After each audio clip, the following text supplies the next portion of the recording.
Welcome everybody to Tales from the Tackle Shop, Season 3 episode. I no longer have a clue. I reckon 10. Might be. Sure, last week was 9. I'll check when I go home. Yeah, I normally do my homework, but I've forgotten this week. So, oh dear, detention. Yes. So we're cracking on. Now we had a board meeting earlier. Did we? Well, we stood behind the desk at the tackle shop. I'll tell you who I met. Jonathan Means. Yeah. Peterborough District Head Bailiff. Yeah. What a lovely guy. Yeah, spot on. Yeah, he is. So we had a lovely chat about all things. Good angler as well. Is he? Yeah, very good angler. Yeah. He strikes me as being very articulate. Articulate, yeah. Yeah, I bet he is. I bet he's got rigs made up beautifully and yeah. Perfectionist. Yeah. No, we had a lovely chat. That was nice meeting So him. is that his nickname now, Perfectionist? The Perfectionist. Yeah. Yeah, so it's nice to meet people who you've got a common interest with and who have listened to the podcast. And he does a lot for Peterborough. Yeah, I was about to say, he's another one of those unsung heroes, isn't he, that does an awful lot. And I believe he helped you last week with Jeff Tottleby. He did, him and Jeff helped me cut some pegs out, so big thank you to both of them guys. Yeah, perfect. Apart from Friday, the middle level come down and trimmed all the bank. Oh no. Yeah. But luckily enough, it's a good job we did do them because you could still see. You could see where we'd been because they didn't chop right next to the water. So where the reeds, we cut them and raked and done whatever. Oh no! But it was weird. They didn't do chain bridge, so luckily enough, I did that. But yeah, we'll forget about chain bridge. And then the footbridge, they streamed it all. Well, they have their big machine, don't they? And it comes down and cuts it. But you could see exactly where we'd cut them in. Oh no, that must be heartbreaking, all that work, and you think... Well, it was one of them. Yeah. Are they going to do it or not they're going to do it? You can't, you know... If you'd have gone down after it, it would have been a bit quicker, I suppose, but it needed Yeah, doing. but it was, it worked out a treat, so... Yeah. I'm not going to mention Chainbridge, even though your nemesis, Gavin Wright... Right. Yeah. He messaged me instantly on Sunday. Did he? Oh, yeah. What, because I blanked? Oh, I'm surprised this isn't called blankety blank. I can't believe you haven't cottoned on to that one yet. I wasn't going to say much, but yeah, he was messaging me. He was loving it. Word on the street is, that's how he started it off. He's one of these Facebook warriors, isn't he? Word on the street is, Alex didn't have a bite. You can imagine it was funny. Anyway, right, so we had a board meeting earlier. Right. Me and you. Yeah. Behind the counter. While we're talking to Jonathan, or John, is it Jonathan? Yeah. Yeah. And we've made a decision that we call him Meansy. Meansy, the perfectionist. We had a board meeting while the perfectionist was there, and we decided we're going to go straight into the third section of Martin Green. Two reasons. One, we ain't got a lot to say. Yeah. Which is probably the biggest reason. Apart from blankety blank. And the second reason is this is the most important part of all the three sections because this is the I think the bit that everyone the needs whole sort of principle of Martin coming down. This was the point of him coming, but he spent 2.5 hours. To be fair, we were both chuntering. It's your fault asking him all these questions. He's an interesting guy, isn't he? So it was great having him on. This one's really interesting, though. So if you haven't listened to the first two, I would listen to this one first because this is the one that This is the one that sort of explains how the sort of fishing industry is dealing with COVID and what it's got to deal with because of COVID is probably a better way to put it. And can you hear the storm? What's going on? What's it called? Hurricane Bob? Jim, what is it called? Where we're sat here, we can see out the windows. There's like Armageddon's going on around. It's like we're going to take off like the house in Wizard of Oz or something. I don't know. I think we're pretty safe here. No, right. So we're going to go straight into this, and this is the one that you need to listen to because he explains it beautifully, doesn't he? There are so many variables that the tackle manufacturers have to take into consideration. So when you've ordered your pole off the tackle dealer, I think watching this you realise that this is not straightforward. So we're going to go straight into Martin Green. There was one reason that you were going to come on, and we haven't even touched on it. No, should we do that now? Yeah. Because Alex has been telling listeners for a long time and constantly telling customers that there's a problem getting stock. And I know that you wanted to come on, Martin, and explain it from the manufacturer's point of view because I think it would be it'll do the tackle trade and customers the world of good to hear it from the horse's mouth. The last 2 years of how difficult it has been for you guys to try and balance everything up. I don't think it's for us. You know, it's been for everybody in every manufacturing, stroke, retail, production. You know, it's. So I'm a customer, right? Yeah. And I've ordered a pole of Alex, and he's telling me. Going to be 6 months. Yeah. So I've paid $3,000 for this pole, and I want it now. It's a bit like raw mail, isn't it? I want it now. I've paid for it. It's been absolutely just amazing. I don't think I've learnt so much in my role in the last 18 months. You know, literally from the pandemic hitting. It's mad, because I remember ringing you up before, just as COVID was hitting, and it was like, I don't know, everyone didn't know what to expect, did they? No. Nobody knew what to expect. I've been sort of thinking about how to explain this in a simple manner, quick manner. So if you imagine... Where's my pole? Yeah, let me get there. So That's short for. Yeah. So we have clear structures in place, whether it be from a UK manufacturing point of view, so something we build in the factory would be a rod or your pole, or your short for, or what we are ordering from a Daiwa factory overseas, whether it be a reel, so that comes from a Daiwa overseas factory. In normal world situation, that would be a product that I would order, and I would be working on a 6 month lead time. Yeah. And I would look at the data from a sales point of view, in a file, create a purchase file, and I'd be looking at the sales of that, basing on a 6 month lead time. You know how many to order. And the system tells me, I would know with my experience of sales, where we're in the lifespan of the product, price point, potentially new product development coming out further down the line, or we're working on. General sales response, and then would be placing orders for. And obviously in my head also, from a commercial point of view, I've got to keep an eye on stock turn as well, because obviously ultimately our inventory level is scrutinised by our parent company, because you don't want too much stock. No, you can't start holding money, can exactly. you? And you know, while you've got that stock sat in your warehouse, there's money tied up in that, when it could be used for something else, and then that's affecting other things. So, you know, you've got it's not just a simple process, but there are simple processes at that time that you have in place to. But under normal circumstances, you are are used to working under all these constraints, and you know what to do. Yeah, it's a normal lead time. Yeah. How would you call it? The factory is slightly different. The lead time is slightly shorter in the factory.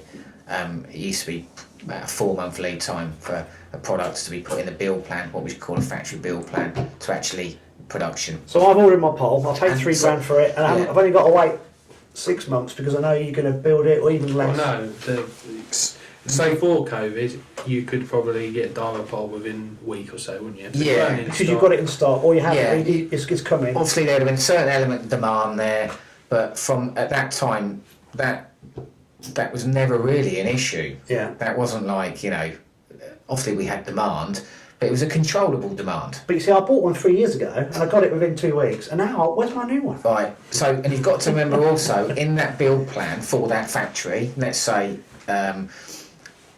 you only have so much capacity, right? There is only so much every month that you can do. So, you can pick something, let's say that's a pole, and it's a new pole, and you're going to say, well, I'm going to build 50 of those. So you put that in the build plan, and that takes up X amount of hours in that build plan, right? So when you've done that, and then you're looking at obviously other domestic sales items, it might be some generic spare sections, Alex short fours that he's been waiting for forever, whatever else, and you're then playing around catching up with back orders or sales demands and whatever, and then those hours run out. You can't just say to the factory, do us a favour, give us another 500 more hours please this month, or can you get the rod production and then cut that in half and the rest of you build poles? No, you can't do that. Well, let's just say that pole there we put 50 of, let's say that we, for whatever reason, we sold more of those poles in that particular time of the year, so now we can't, 50 isn't enough. We now need 100. So we put 100 of those in the build plan. Can I just stop you from what you're doing a spot, mate? If you keep whacking that table, you have to. Can you put your pole on your knee? You can already see the frustration of where we're at now, can't you? I'm doing we're this going into a different conversation. Yeah. So now we need 100 of those, right?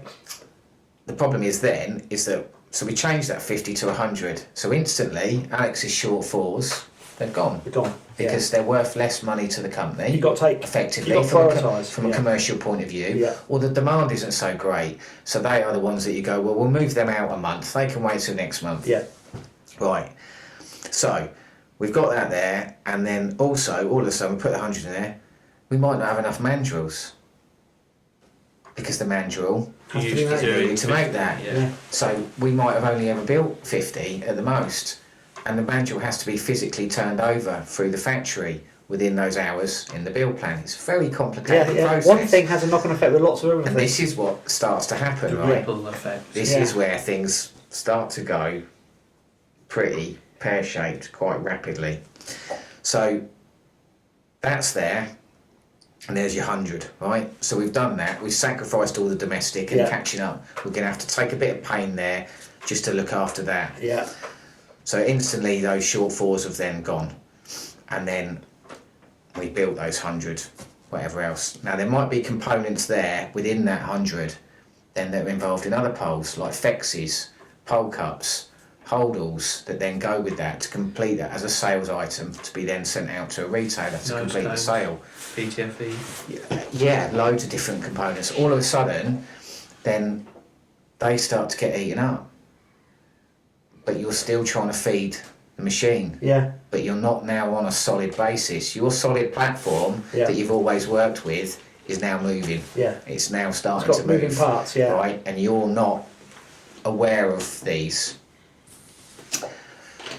Then let's say, for instance, in that particular time, so the pandemic came, we actually, as most manufacturing places do, we locked down for 3 months. Yeah. Yeah, I'm not going to go back there because everything was very tough, and you know we all know that. We then came back in July, and then obviously fishing took this boom. Fishing wasn't allowed. Fishing was the first thing that was allowed. People who hadn't been fishing for 15 years But it wasn't in again. We had to wait a bit longer. Anyway, not in Scotland. on the positive side of it, Subject. on the positive side, fishing did have this boom, which was absolutely fantastic for the trade.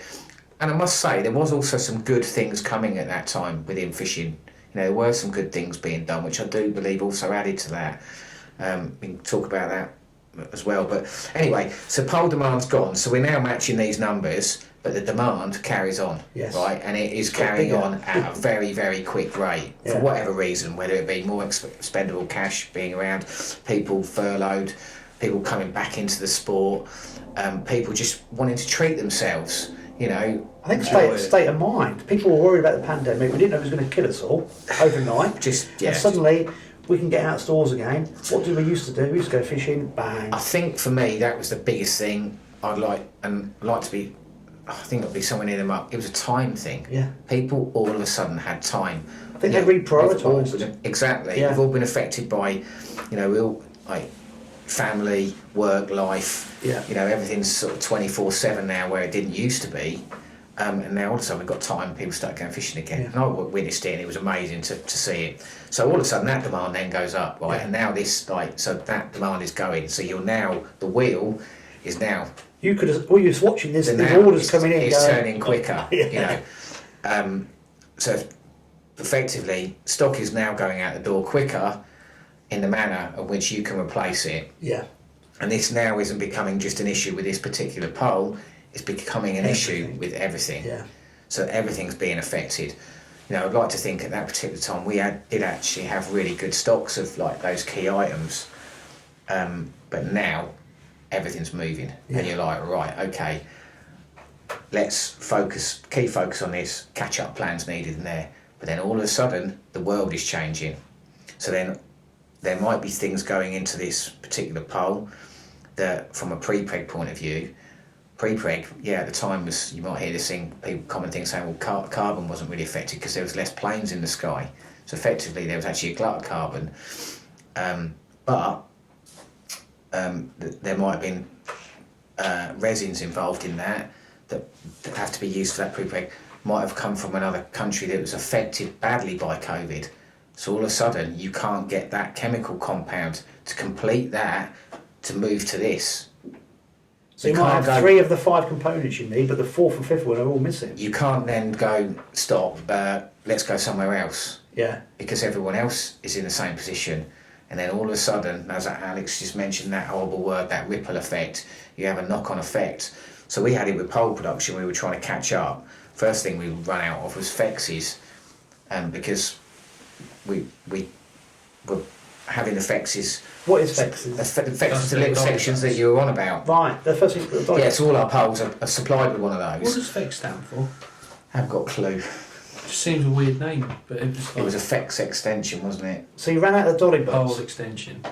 Pole half extension. Yeah, that's what it stands for. So you couldn't half extension. You couldn't complete the order straight away because the kits couldn't be complete. Yeah, we couldn't. Yeah, so we couldn't actually get the sales component together. Then that causes a problem. Then is that you have to then contact a retailer to say, look, we've got the pole, but we haven't got the fexes. Do you want to accept the pole without the fex? And it'll follow up.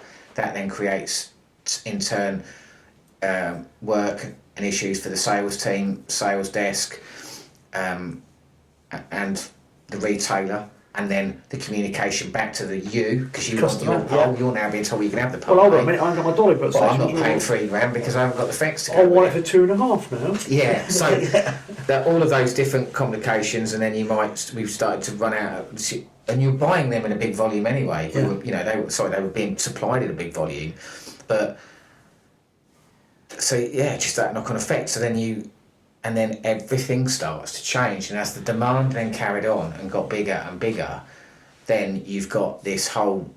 You've got to remember. Let's go back to the fundamental issue is the capacity in the factory doesn't change. No, right? you can't change 6 hours into a You day. can't then say get a bigger factory or get more people to build poles because those people have to be trained, and it takes time for those to be trained. You can't just switch. COVID, also there's less people. That kicked in. So then all of a sudden COVID, and not only that, we had COVID. We still have COVID regulations, and we have it within the factory as well. So there's 120 employees within that factory. Because of the regulations, it takes longer for them to achieve certain time slots. Yeah. Because they can't work so closely together. Throw a few more component delays into it. Throw some sickness into it. Throw the fact that these people have still got to have their holidays into it. Well, forget about that. Someone comes down with COVID, they're automatically isolated for 10 days, regardless. And as a knock-on effect. You might get one group or team, and they've all got it. So all of a sudden, these very fixed, fluid supply chains fall down very, very quickly. Now, I think most intelligent people, every intelligent person would understand that absolutely perfectly. However, I'd like to think I'm an intelligent person, and you were telling me in the CAF the things like the foil. Yeah. So I think this is really important. People understand, and the card. Yeah. So explain that to people because I think this is going to is still having a massive knock-on effect. So this is going to there's shockwaves felt through not so much on our hardware production, especially poles and rods in the UK. So then our overseas factories we're dealing with for 6-month lead times. All of a sudden, let's say it's a luggage item, and it might be these little straps on there, right? To finish that off. Just the straps. Yeah, just those plastic clips. And the supplier that makes this Enzon item here is relying on another factory, a smaller base factory somewhere else in a different province, to get these plastic clips. Now, obviously, their lockdown happened earlier than ours, and they're relying on people that are working in their factory or wherever they're based. Those people left and went back home. This is what we don't realise. Yeah. In some cases, they went back home to their families. This is in China, isn't it, mainly? Yeah. And then they might not have come back for whatever reason. Obviously, the situation was unsafe. They might have wanted to stay with their families. They might have gone to work for another factory. I think we need to take a backward step. You were explaining to me that in China, a lot of these factories, they get a reputation for building certain components within the industry. So Yeah. this town, there might be 2 factories. One of them might be a battery making factory. Yeah. One might be a foil making factory. Yeah, yeah. So when everything locked down in China, the inhabitants of these towns probably went back to their hometowns to be with their families. Yeah. And they were there for months. Yeah, And well, these the factory, they were locked down just like we were. If you imagine when we were going into a lockdown, Yeah. they were then coming back out of it. But these factories, in some of the cases, haven't had their workers come back. No, so they haven't reopened. So they haven't reopened, No. so they're not producing these components. That's right. That the bigger factories are relying on to finish off their products. Yeah. Which has had a massive knock-on effect with you guys in your foreign imports because you can't get them in. Well, the first thing it does is it delays the production. Yeah. Because that particular volume of production that's going through that factory, now they're trying desperately to find this part here. Yeah. And Start from then- scratch, aren't they? But they can't do that, can they? They can, because they want the production, don't they? That's the key. That the demand is there. So, and they might have already committed to all of this material. Mm. You know, Yeah. they've committed to this cost, this zip, everything else. They need to finish it, Yeah. but they then can't just send it out without those. So now they've got to either find someone else to produce those, or wait until that factory sorted itself out in whatever way, shape or form. But then they might go somewhere else and they say, well, yeah, we'll do it for you, but we're already getting hit with demand for other people that want this component. So actually the price has gone up because we're using more material. So again, more ripple effects in different areas of Other finance. ripples that are going on, a knock-on effect. So all this, so it's like, so all of a sudden, like I said, you might have that instance with cool bag. A cool bag can't get finished because it's got the foil, and you can't get that foil material from that particular factory. So I know of particular factories that have ordered for in the past, they don't exist anymore. They've literally closed and ceased trading. Then you're on another situation where there might be a material switch, and that material, particularly metal in this instance, has gone up in price. So instantly you get a price increase, and from a commercial point of view you look at it and you go, well, we can't sell that anymore. Yeah. There's just no point. That's just priced itself completely out of that product range that our competitors might sell. We won't do it anymore. We'll have to discontinue it and no longer. And that's where you're seeing now everyone talking about price increases, inflation. Another big issue at the moment is card. So all of a sudden, You explained this to me, weren't you? yeah, so Yeah. like card is a huge shortage at the moment. So that doesn't just affect. Something as simple as card. Yeah. So obviously, if you think of like the boom of like online shopping, obviously a lot of things are packaged in cardboard. So then Yeah. that's put a huge increase in demand on that, which then has another ripple effect of it, less of it being about Yeah. from the suppliers. But not only that, the cost element to it. So this is our new hybrid elastic. Obviously, we want to use card because we want to be earth friendly. Yeah. You know, we don't want to be using Too much plastic. too much plastic at all. You know, we're really big on that as a company. So all of a sudden there's a shortage of card, and then that makes that difficult to achieve that product. It might be card headers. So you've got some Enzon stiff links. So all of a sudden you've got a header card in there that needs to be done. All of a sudden that's becoming an issue. See, these are things that I would never have considered. And the average person's not going to consider. Your mind isn't trained to do so, is it? No, why would you? But you No. don't, so you don't understand the constraints on the manufacturer. You think, well, it's not just. Because it's such huge volumes that you guys deal with, you actually you have these, the card comes in flat packed, obviously, or whatever, from elsewhere around the world. You know, and then you had increases in freight. You know, I mean, But yes, that was, for me, has been the biggest. can you mention figures? No, No. I'm not going to go into But figures, but we're talking like 7 or 8 times. It's multiplied 7 or 8 times of a on normal the shipping, containers, and that's not yeah. just in our industry. That's in every industry, and that's, you know, you're in a position. So once again, we're talking about the demand. Like I said earlier, that demand's there. You've got to meet the demand. Yeah. Because you need to try and achieve and meet that demand, because you've still got to make sales, and obviously being locked down, you're trying to, or many industries are trying to catch up, Yeah. and then they've got to swallow those costs. but those costs have to be then added on at some point. You know, it's getting that serious now that, and it will happen. This will ripple down into like furniture, camping, gardenware, stuff like that. They're now designing products to be shipped in a smaller, flat packing stuff. Flat packing in a different manner. So it might be like this table. You know, they'll be looking at a way of how can they fit X more of these volume-wise on a 40-foot container than what they normally would do. Because the cost to try and offset some of the cost of the I suppose containers. like with that hybrid elastic, surely the elastic can come in. Obviously, you can get lots of that on a container or whatever, or flying or whatever. But surely, like the packing and that side of things will be done over here, would it now more? We do. Yeah, But surely not, that's how.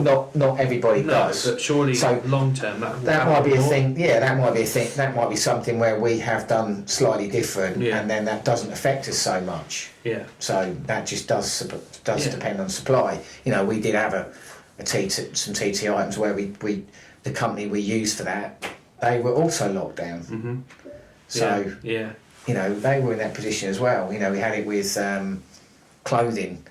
Obviously, our top-end clothing, flagship clothes, How Can Hunt, you know, they were in the same position as us. Yeah. They were locked down for 3 months. So there's no production. Nothing happened. You see, I was taking the mick earlier about my 3 gram pole, but so I can get the constraints on the factory, and you can see, suddenly you've had to prioritise as well, because you've got to make money. Yeah. So I asked Alex to order me those rods I love, the blanks. You do a finesse rod that's new.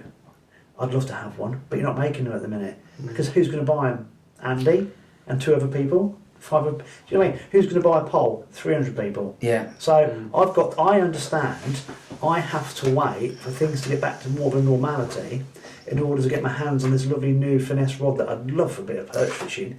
But you don't make them at the minute because you've had to reprioritise. Demand. Yeah. That's the issue, you know. So and then all of a sudden that has a knock-on effect then of new products that were planned for year 22 and year 23. Yeah. That you get in a position then where you go, we've got this product here, but you know we need to use that capacity in the factory to try and catch up with our current back orders. So all of a sudden, let's say for instance where this reel comes from, we might have had a new reel development that would have been planned for 2022. Well, already they're behind on capacity because you've got to remember the demand isn't just coming from the UK, it's coming from France, Germany, Italy. So have you guys calculated how many years from now you're going to take to catch up? Is it 3 years, 5 years? It must. When I say yes, in certain individual circumstances, I have looked at products where I go, on these reels, if I do this years. now and it stays as it is, I know when I'm going to get this product in. But that's going to change. Exactly. Yeah. That's you're on a almost like a moving beast. Sliding scale, aren't you?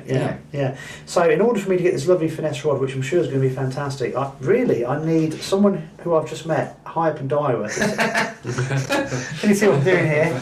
To send me the prototype. Yeah. Sorry. Just drop that one in. But even that's a ripple effect, isn't it? Because all of a sudden, if you look at stuff that we are doing in the UK that's at a certain, what we call an MP stage, they go through certain stages before they get to like production, and we say, right, that's the new match rods. Yeah. That's going in for that production there. They also get pushed back because components are being delayed. Of course they are, yeah. So all of a sudden you've got some, let's say we've got some new tournament match rods we're looking at, which we're not, by the way, but let's just say we are. And then we have, we're waiting for action samples to be tested, and then the guides have been delayed because there's a shortage of metal at the moment. So there's guiding issues. We can't then get them in to put them on the rod. Do you are your guides made elsewhere as well? Some, yeah. Are all of them made elsewhere? No. So that's another problem. They're all made in different places. Yeah. So you might have a good supply situation. Yeah. Say like an AGS, for example, but then on others, the demand and then all of a sudden the demand has hit that because of the material is being used to make it, and the cost has also hit it. Yeah. Let's say, for example, something that might happen with the new SLRs we launched last year. The quiver tips are not made in the UK. God, it's a headache, isn't it? And it's The not quiver just... tips are made in a factory, but all of a sudden, you can't get the quiver tips. The rod's fine. The rod's in the build plan. Yeah. It's being made in the factory. Everything's matching up. The hours, costing, all of that. That's great.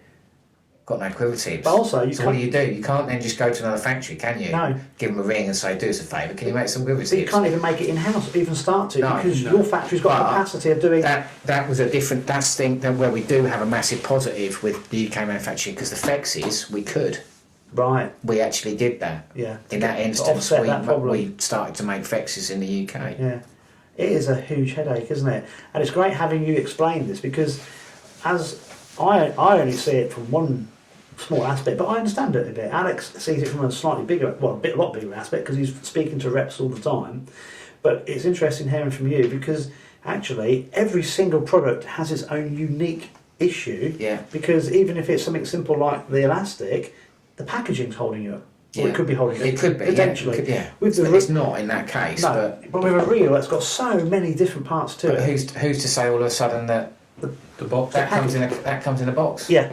I don't know that, but you know, that's all of a sudden. These are just, like I say, all those things that you wouldn't think. 2.5 years ago, you would never have considered. You it. wouldn't have even. It's just there. I wasn't capacity. Why would you? The only thing I'd put capacity was a stadium, basically in my head. Yeah. You know, I wasn't trained No. to like. You know, this is I. Tell you what is at capacity, my shop. Can't get any more in there. It's I can see random, that. isn't it? But you know, you're not trained for this, and nobody is. I'll tell All you of a what, sudden- you're not trained for as well. We're right in the middle of nowhere. If I nick your sat nav, right, so you can't get out until you promise me, right, this finesse. I'm not letting this go now because I don't even know what rod you're on about. What is it? I'll show you the catalogue later. It's not in the new one. I didn't tell We've him. discontinued a lot. Don't be too disappointed. We've discontinued a lot of I've had my rods. heart set right on. It's the same I base. It's this. might It's be able to the, find one. it's the finesse, and I'm thinking. I got into a bit of BFS fishing last year with these really light rods. Yeah. And you do a 3 to 15 gram finesse AGS Pro Rex, I know the one. and We do 4 of them, which are in the lineup now, aren't they? I think. I've got the rest. It's I the don't think finesse they're- one. I I don't think have. they're AGS.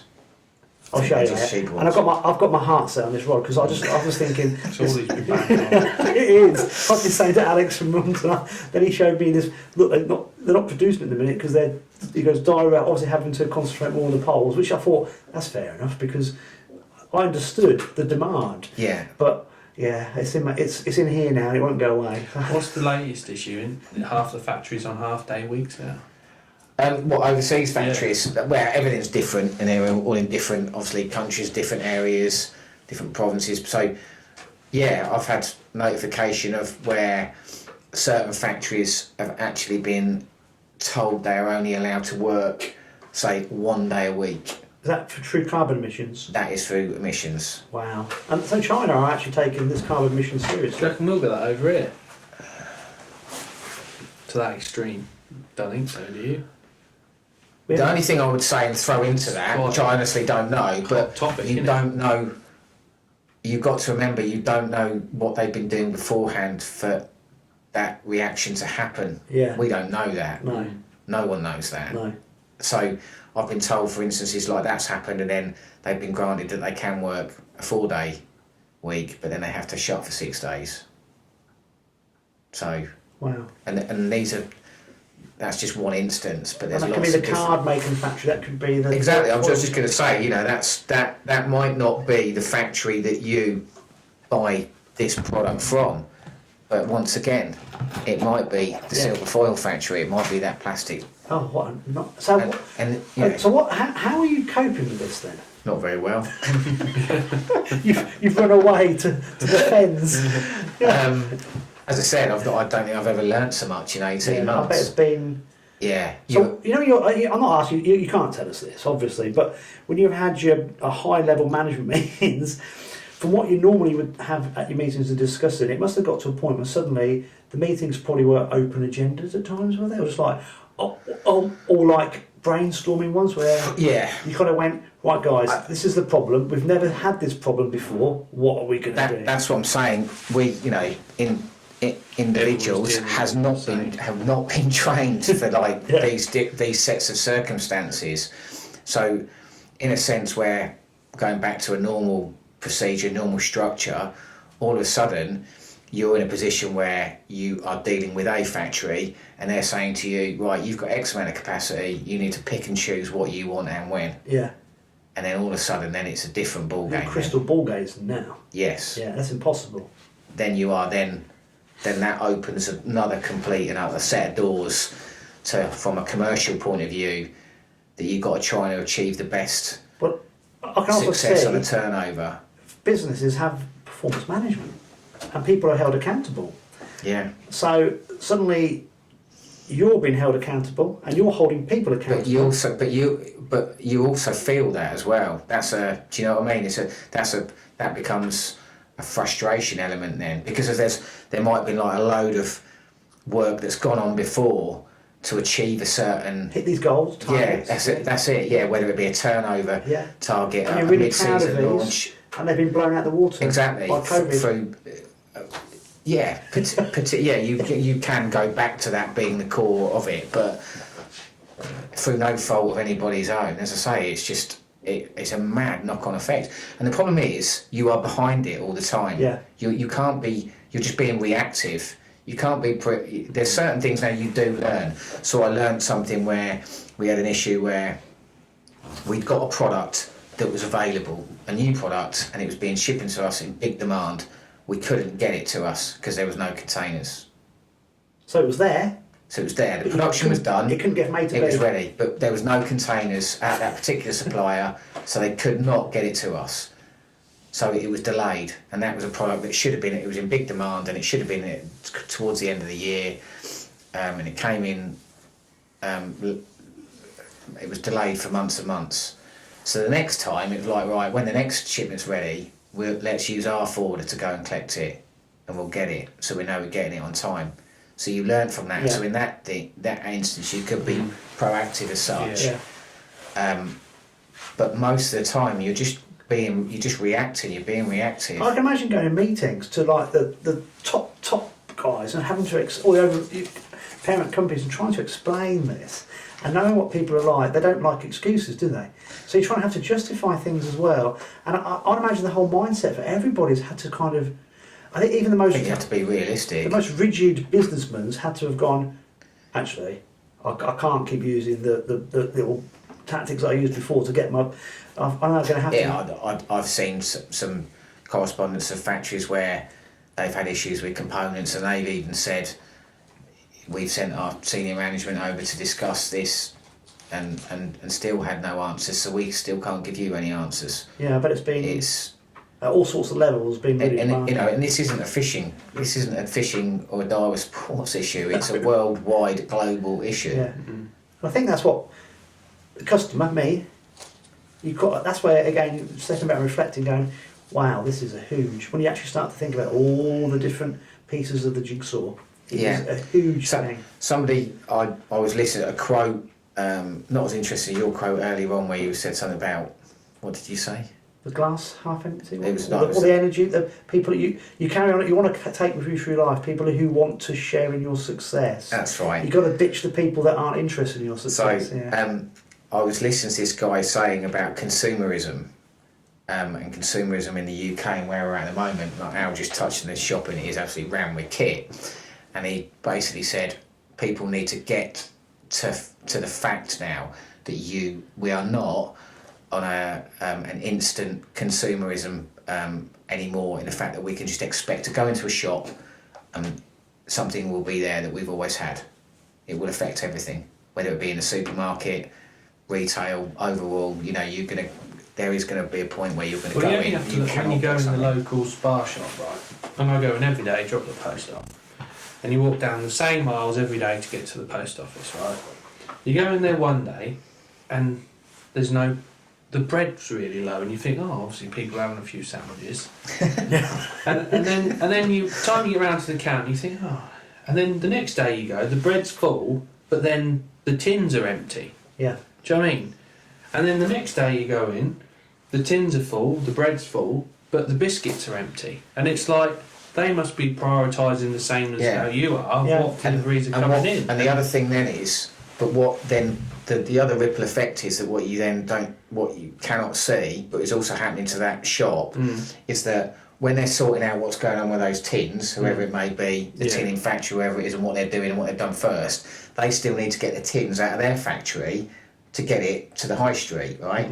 Because they need to get on with something else. Because their factory, like ours, is only so big and it only has so many people. Then that involves transport. Then what happens? They can't get transport to get it because that's in massive demand because of what's gone on, which we've seen the ripple effect. So that's another ripple effect, and that involves then costs. Fuel costs. Exactly. Everything is connected, isn't it? Yeah. So it's like, what will happen definitely will be next is that suppliers overseas, they'll demand bigger orders. They'll say, give me a bigger volume order to achieve the same cost. Now, Daiwa's a huge company, but do you think Daiwa might have to collaborate with another tackle company to get extra things over, or are you big enough that you don't have to? Or do you think other companies are going to have to start thinking like this? They're going to start cross-collaborating with overseas orders? I think what will happen, Andy, is that you will have to look at a product from a commercial point of view and say, is that justifiable to be included in the range anymore? Stop, or even produce it. Yeah, because you either get two things can happen, like you just there. So first thing is the price goes up. Yeah. Right. So you've been said, the supplier said to you, right, you normally have 500 of these cups and 10 pence each.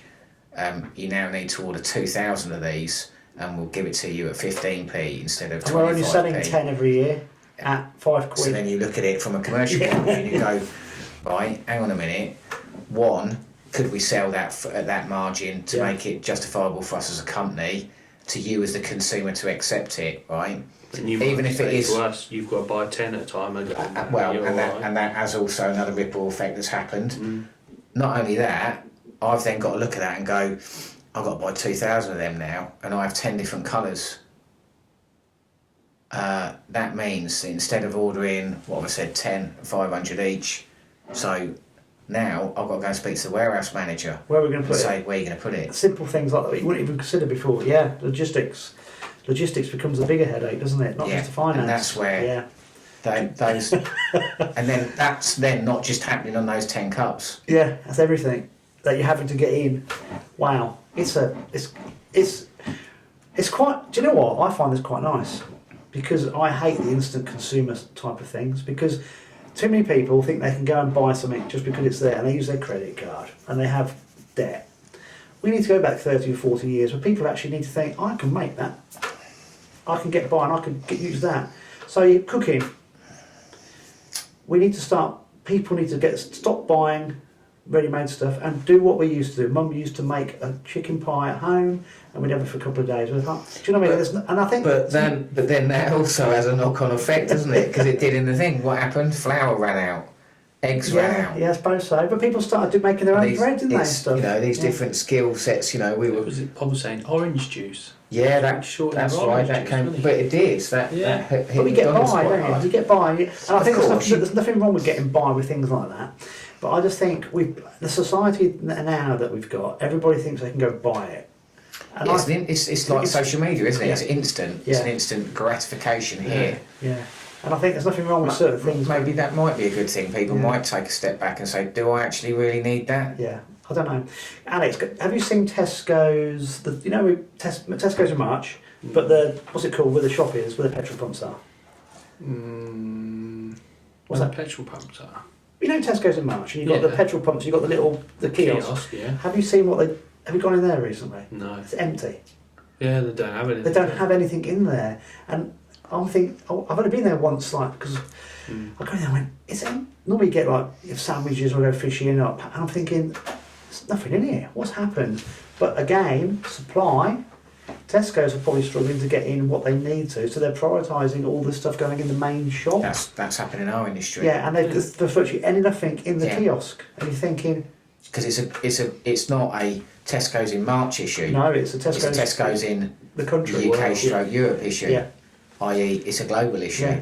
And you just see just the little speck or the tip of the iceberg with it.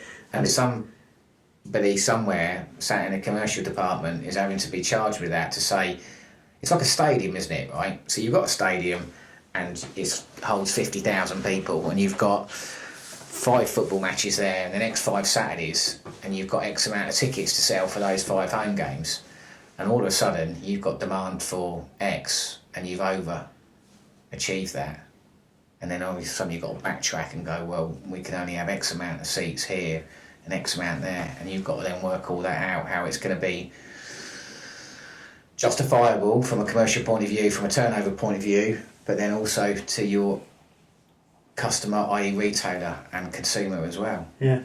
It's just... Wow, it gets mind-boggling, really. And, it's like, Can we go back and talk about fishing? Hold on. Do you remember my initial question? Are you in the dream job? But you learn so, honestly, you learn so much. I was 3 years ago. I was too. Yeah, so, like, it's just, it is, it's problem solving at its... Yeah, I bet you find it hugely frustrating and challenging, but actually looking back, you've probably gone, quite enjoyed parts of this. Yeah, definitely there's some, I'm not going to facts and figures and stuff, but without a doubt, and I'll tell you what is the real biggest satisfaction is when you have been able to be proactive. And you solved a That problem. might have been a bit of a guess, say like on SLR for instance, that was something I'd seen coming, and it was like, I can see that happening. Yeah. But I'd bought enough quiver tips to cover our sales. Yeah. So in that instance, I could go, right, and we're not talking small numbers, Mm. we're talking thousands. Yeah. And it was like, right, I can switch that now. So I can give that to engineering Yeah. to finish the production, and then when I get there, I can swap that back. Yeah. And you go, that's right, it's done. Yeah, that's We can still build job that one, we satisfaction. can still Yeah. launch it Yeah. when we want. Yeah. And demand's been great. You go, And also, if that's quite nice. I know you don't wish us other competitors, but you're looking across going, actually, we've taken a march on these guys because we've. Do you know what I mean? We kind of solved that problem quicker. That must be I would find that quite satisfying, because even though you probably have a very positive relationship with other companies, you are selling and you have got to compete with certain things. And I would think during COVID it was even more stressful because yeah, I've always taken a stance of, like, as I go back earlier, like fishing, you're always learning. So I try to talk to as many retailers as possible where I want to know what's happening with stock situation with other suppliers or brands, not because I want to be nosy. I just ask the question as you need to know. Has anyone got a handle on it? Yeah. Because if they have, I want to know how I can improve or how the company can improve. What have they done to improve the situation? Yeah. So, it's as I say, it's been a very quick changing. Very dynamic. Incredibly Yeah. dynamic. Right.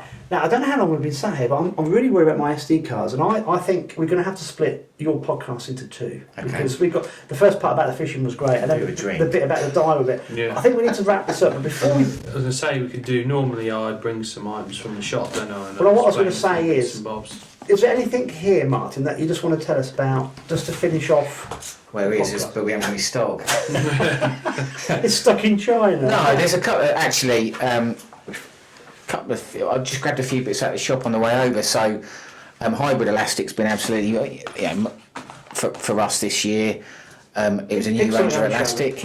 So that's the new. Why have you picked that? Because it's a product we've not had before. We've always had hollow elastic, so we've always been very renowned for hydro elastic, which is hollow and liquid filled, whereas hybrid is solid. So a couple of key points on this is that obviously it's a lot thinner in diameter, Yeah. so it weighs less in a pole tip than a hollow elastic. The elasticity is absolutely amazing for this, so stretching properties, Yeah. but also it powers up quicker.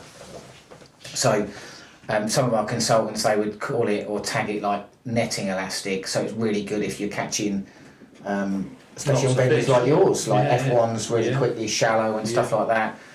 But what we've done is obviously we've got 6 different grades for this, starting at really light, 3 to 5, so you could use that on canals and drains.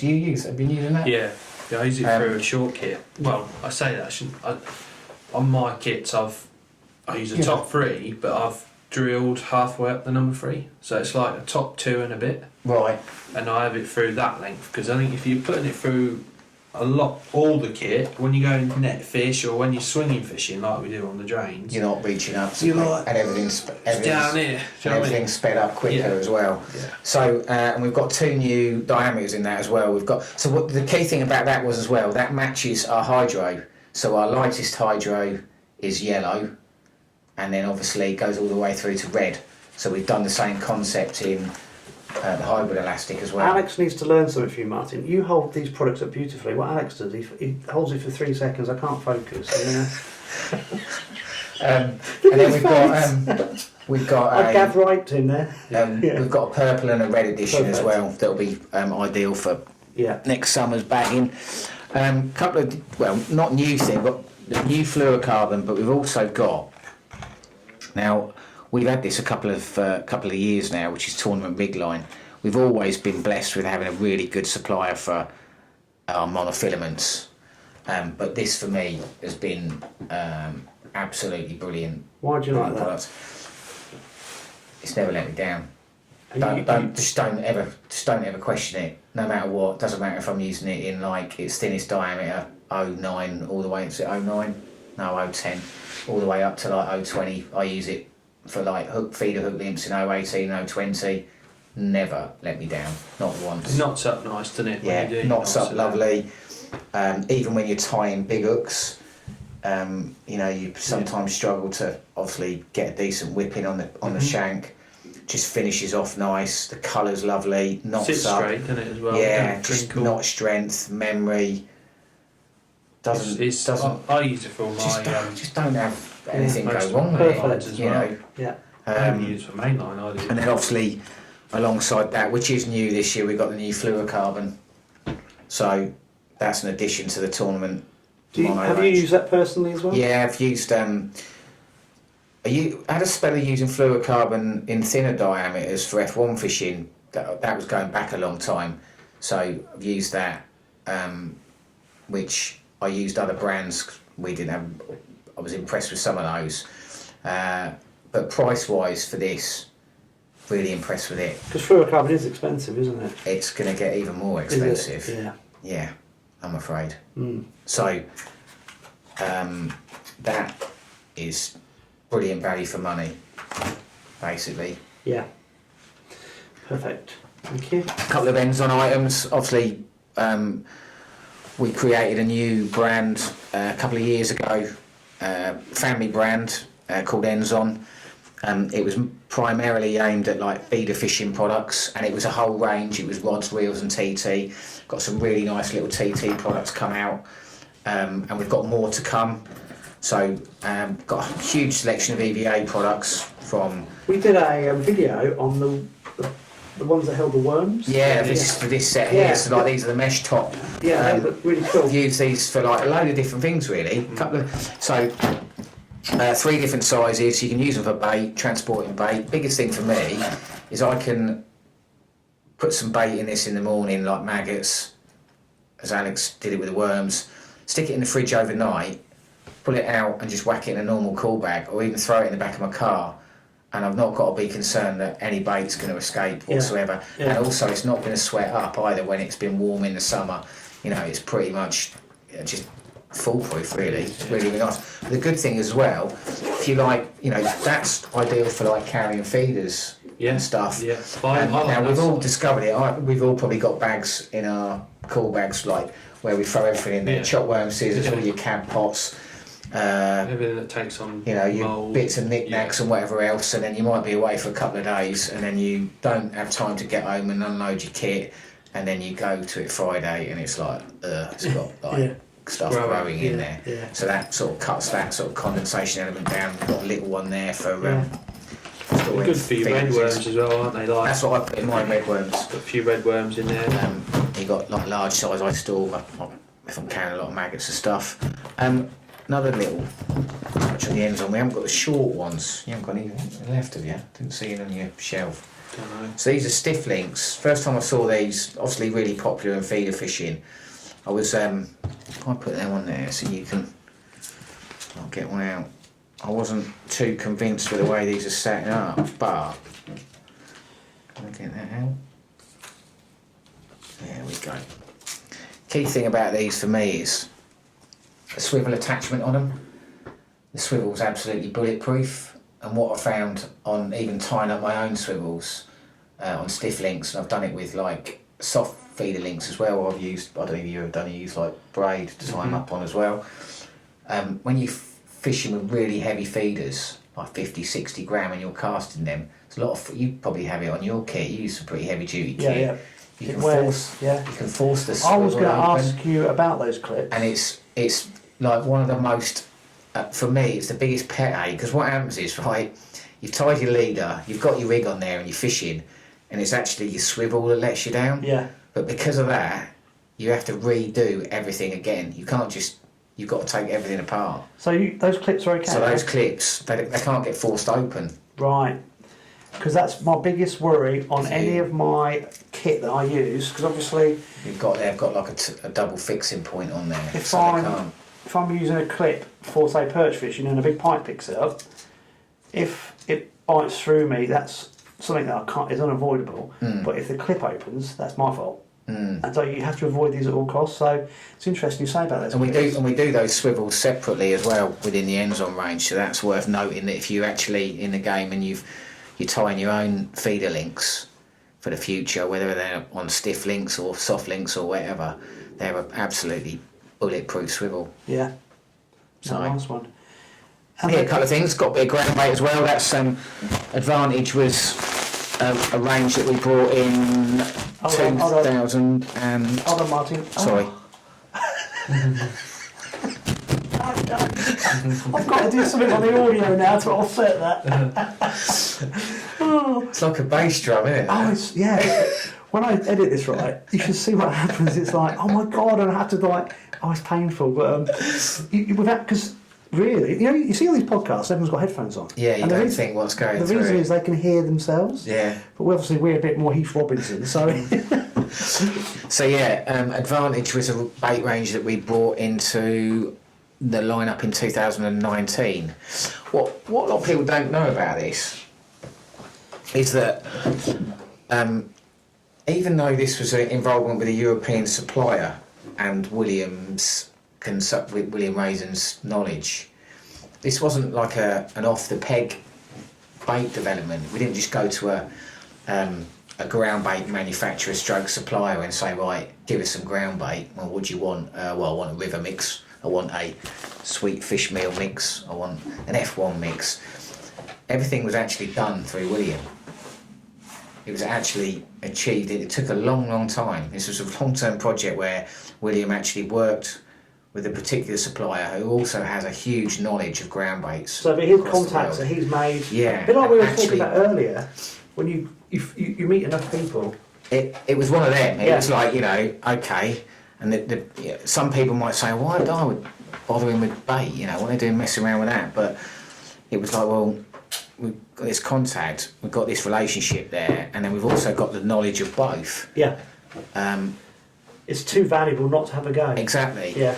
So a lot of people just take it as a given that, and even, I've had anglers some top level then, tell me about this Advantage range then, and I'm like, well, I tell them about it, and they're like, wow, I didn't know that. So yeah, every mix has been specifically tailored. So it might have been done for a specific reason. So the river mix was actually developed when William fished on, is it the River Sava? Where they just had the Masters. It was oh right, Slovenia. Yeah. And that's where that came from. That mix was tailored for that. So the properties, so it's not just been like, right, no, Mr. Groundbait Supply, give us a ideal for just a bulk standard river mix. And they all have been done like that. Massive success has been Green. That's the most popular one in the shop. Yeah. A lot of the Breen ground baits, feeder mixes that people are using in the UK are fish meal based, for sort of natural venues as such. It's not so much like that, and in Europe, but even now we're selling like a bit of this in Europe, Yeah. So it's it's been, we were a little bit unfortunate really, once again COVID, because we had the first year of 2019 and we sold the product in, and we had a nice range. And bait usually takes a couple of years to get in. Yeah. You know, it's like it almost has a honeymoon period. You probably see it in the shop. You get it in. If it goes in the second or third year, then it stays on your shelf and it stays part of your day-to-day bait range. As we went into the second year to go back in the spring, COVID hit. Yeah. Everything's changed. And everything locked down. Yeah. And then all of a sudden we were like, you know, you have a very short window of bait selling from like that spring period to like September, October, would you say? Yeah. And then it slows down ready for the winter, apart from the naturals where you don't use so much anyway, and you're back again. So it's something we're looking at, trying potentially new mixes to add to the range. Consultants involved. We've got a few other people on board now. That's interesting because that's nice. I mean that river mix, I've used that. Obviously, that's sort of the only one that's non-fish meal. Is that right in the range? There's the all round as well. That's not got any fish I think meal? it's got like tiny. It might be like 3% or something. I think it's got none actually. I think it's a sweet fish meal that's not sweet fish meal that hasn't got a lot in it. Right. So you've got great confidence. So for Daiwa UK to do this, you've got great confidence in that product because this is like a niche. I think the key thing to kick that off is to agree with that is that Will has got confidence in that product, and obviously William, with what he's done in the past and his involvement in other bait firms out there, and then to do this, I think that's really trusting from your side of things though, because he must go, do you know what, I like working in this company, I love working in this company because they're listening to me. Yeah, in that particular instance, obviously that was done for a supplier, but even now, even though that supplier is based in Europe, they're now selling it. Yeah. They're like selling Advantage bait because that's cool. It's bait's only a small part of our lineup, and and probably will remain to be a smaller part, but it's not. Could be a few exciting things on that. Is there any sort of? I know obviously we use a lot of non-fish meal around here on the drains. Is there any sort of future? You're doing it on purpose. Future non-fish meal ground mates to come out? Or? As I say, we're going to be working on obviously the product guys are. So that's a definite possibility. Yeah. I mean that river, I always compare it a bit like Turbo. Similar sort of. I've used Turbo before in Europe and that, and it is very quite similar. Binding in it, but there's a lot of coriander in that. Isn't there? Really heavy on coriander. That is obviously for, the species that you're trying to target. Love the smell of that. Yeah, it's distinctive, isn't it? I like it in my curry. Yeah, a bit of coriander. Not really fresh coriander. Yeah. Green bream's like not one that because not done that sort of fishing because where I'm based, but then all of a sudden I've been using it on naturals and I've got massive just absolutely love it. Yeah. Knocks up really nice, the consistency of You it. can't make a mistake with it, can you? It's almost idiot proof, isn't it? Yeah. I've actually measured it and I think it's like a bag, 2 pints of water. I put a pint in, give it a quick whiz. Gives off a bit of a cloud as well, doesn't it? Just lovely. Just comes out the feeder absolutely perfect. Goes into the feeder absolutely perfect. I know places like Tamar, that's been really popular down there. We're catching lots of skimmers. You can see it goes into the feeder, whether it be a cage feeder or a window feeder. Just goes in lovely. What we need is that whiskey you were talking about earlier, that the Lithuanian one. And a bag of river. We ought to give as a prize to Gav Wright. So what he can do next time he's on a clear drain. Mean Tommy Walsh? AKA Tommy Walsh. So what he can do next time he's on a clear drain is get his big pneumatic drill out. Yeah, and scare all the fish from his whisk. Gav, we've heard a little story about you this morning, but we're not going to repeat it on air because that would be embarrassing for you. No wonder it come last in this section. I must admit, that is one of my biggest pet hates these days is people mixing up ground bait on the bank. I can't be doing with that. Especially, I think it gets me more the fact that you go somewhere and it's absolutely like you're in the natural environment of early morning, mist coming off the water and you're looking forward to the day ahead and you planned and you prepped and you're there and all of a sudden someone gets in and you're like, oh, come on. At least take it up the bank or something and have a bit of We're in the I'm sure there's probably other people that are all in the same and they're not. They're sat there on a Sunday morning minding their own business, and they're also enjoying the outdoors or whatever else. And then I'm thinking, what the hell is that noise? Yeah, so I'm whisking up the ground bait. Gav Wright whisking up his ground bait. AK, Yeah. Tommy Walsh. But yeah, I mean, you know, we've got Enzon's is Definitely getting more and more popular. yeah. It was people once again almost like that instant gratification. You know, you bring something out and it's meant to, you know, things take a lot of time and development, acceptance, and What's in the trade? What's it called when you establish a brand? There'd be a term, brand or consumer confidence. Was it? yeah, consumer confidence, isn't it? Is it? Yeah. So you have a time span that you know it's going to take that long for that brand to become noticeable to. Yeah, it's different in different areas. It's different in different departments as such. So a reel will be different to a pole, that will be different to a ground bait. and obviously, probably you would think, you know, as Daiwa as a brand on a reel is far more widely accepted Yes. by the end Than consumer ground bait. than it would be a ground Yeah. bait, for instance, or You know, Daiwa's known for rods, Yeah. reels, poles, Yeah. ground bait. that's right. Finesse rods. And we'll have a look. But I can get you one, but it'll be 2028 before we get a delivery. And it won't have any rings on it. Yeah, you have to pay. Yeah, you have to pay 250 carriage we- charge. I can use just it to get tame one. my husky live baits. Yeah. Oh, brilliant huskies. Oh God! That Right. poor husky. I am conscious of the time, and it's now Okay. it's now Friday, Yeah, and we started this on Wednesday. it's now December the 11th. It is, yeah. I think we kind of need to wrap this up. It's been amazing talking to you, Martin. Yeah, we it's could been a good- honestly, because good we chat. spent probably an hour and a half in the cab beforehand, Yeah, and Alex has sat there and just been a bystander. So I do Yeah, apologise, no, but that's fine. it's been Martin's been amazing listening to. Alex, is there anything I else? didn't realise you were going to carry on with the kicked off with the fishing. Actually, that's Well, good. no, you- it's all part of you kicked- introducing You you, kicked isn't off. it, You know? kicked off with the fishing, and you didn't stop. Do you know what I will say? I will say. I didn't realise I haven't been here for quite a long time. I thought it was only a couple of years, but you think it's a lot, and I can't If you believe keep tapping that table, Sorry. you won't move as well. you won't be here for another 6 years, mate. Yeah. The fishery, just you know, I It's can't believe amazing. how much it's changed. Credit to everybody that's been involved. Yeah, absolutely mega. I said the same to Claire a few weeks ago. I said, Claire, do you not realise that the tackle shop and the fishery is on this massive upward, it's not even a curve, it's a trajectory, isn't it? I mean, they had Brown in here a few weeks ago. The Brown I'd seen the coverage, and Penn. Pen one, isn't Penn, it? yeah, one of our Graham. Penn writing our product design. He come and won it with his partner. So Yeah. The whole thing, and I'm not saying it because Alex is saying it, I'll tell it to anybody anytime. I think I told you, I think I brought the kids here about 15 years ago, and it was 2 lakes and an honesty box. And the whole complex has just got bigger and bigger Yeah. and bigger. And the number of people of different...